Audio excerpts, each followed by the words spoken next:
vu, il a tellement sollicité une passion tout à fait particulière. Votre cursus, votre passage, est-ce que vous avez réalisé ou pu réaliser en tant qu'exploit à l'échelon national et ainsi à l'international? Tout d'abord, qui êtes-vous? D'accord, donc Hassan Baraka, donc j'ai 28 ans, je suis né à Tétouan. J'étais passionné donc de mer, étant donné que j'ai la mer Méditerranée et l'Atlantique à côté de moi. Par contre, j'ai commencé différents sports depuis mon plus jeune âge. Dès l'âge de 4 ans, j'ai fait du judo, pour ensuite faire du football, du rugby. J'ai essayé, j'ai fait mes études en Espagne, donc j'ai essayé de jouer en première division espagnole de rugby. J'ai essayé d'aller en France pour devenir professionnel. Je me suis cassé l'épaule. Et après m'être cassé l'épaule, j'ai commencé à courir progressivement, à nager pour récupérer ma fracture d'épaule. Et c'est comme ça que je me suis adonné en fait au triathlon, qui sont la natation, course à pied et le vélo. Et j'avais ce rêve de rallier mon pays, le Maroc, au pays où j'avais grandi, fait mes études, l'Espagne. Et c'est comme ça que j'ai traversé le détroit de Gibraltar, fait la première étape et réalisé les autres traversées. En parallèle en fait à ma pratique sportive, j'ai toujours suivi en fait on va dire des études poussées, parce que c'était important pour moi d'avoir deux piliers sur lesquels m'appuyer. Parce que par exemple, je me serais blessé, je me serais cassé l'épaule, j'aurais pas pu devenir professionnel de rugby. J'avais rien d'autre autour de moi. Les études m'ont permis de rebondir, donc je me suis concentré sur le master de gestion sportive pour pouvoir continuer à avancer pendant que je récupérais ma mobilité d'épaule. Et une fois que j'ai récupéré, j'ai réalisé ce défi-là.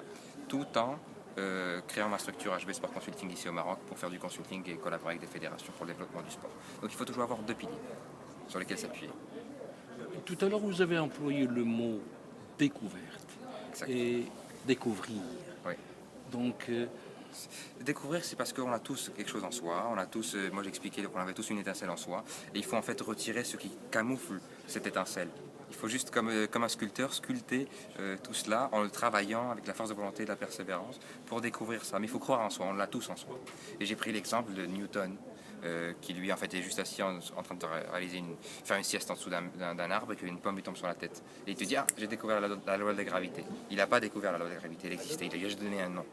Voilà. Et ça c'est pareil, il faut qu'on trouve cette étincelle, qu'on lui donne un nom à notre propre étincelle et qu'on accomplisse nos rêves. Voilà.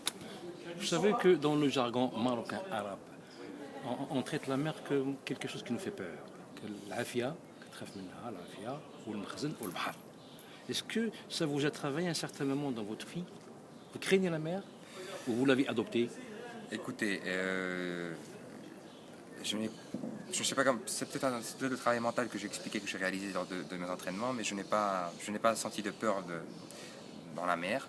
Je suis aussi quelqu'un qui a la foi, et ça m'a permis, par exemple, lorsque j'avais le requin autour de moi, donc après mes 4 heures de nage et qu'il me reste encore 4h30 de nage, de sortir des forces de je ne sais où pour continuer à avancer. Je n'ai aucun moment j'ai eu peur de ça.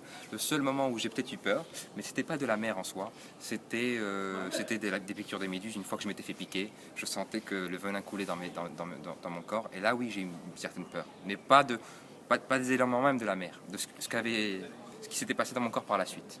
Voilà. Encore une question. Vous avez tout à l'heure traité de management sportif. En tant que module, ou plutôt en tant qu'enseignement, nos universités manquent d'une telle perspective. Pour